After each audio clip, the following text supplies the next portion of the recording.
Tulipata heshima kubwa sana ya kukutana na Rais wa Jamhuri ya Muungano wa Tanzania, na bila shaka ninyi nyote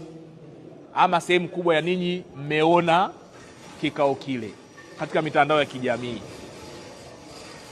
Mojawapo ya ajenda za kikao kile baina yetu sisi wawakilishi wa wanafunzi wa vyuo na vyuo vikuu na Mheshimiwa Rais wa Jamhuri ya Muungano wa Tanzania mama yetu Daktari Samia Suluhu Hassan, mojawapo ya ajenda tuliowasilisha kwake kwa unyenyekevu mkubwa na kwa heshima kubwa ilikuwa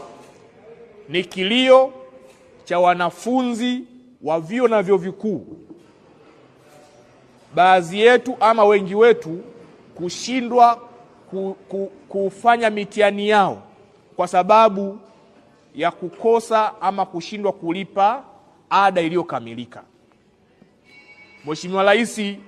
tulimwambia, tukamtazamisha kwamba wanafunzi wa vyuo wametutuma tulete ombi hili kwako. Mama, kama ikikupendeza utoe maelekezo mahususi kwa wakuu wa taasisi za elimu, kwa maana vyuo vyetu hivi wasimzuie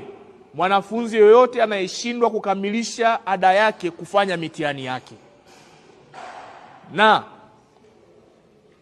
nitumie wasaa huu kumshukuru Mheshimiwa Rais kwa sababu siku ya jana tumeshuhudia maelekezo yake mahususi yakitoka kwa wakuu wa vyuo kupitia Waziri Mkuu wa Jamhuri ya Muungano wa Tanzania kwamba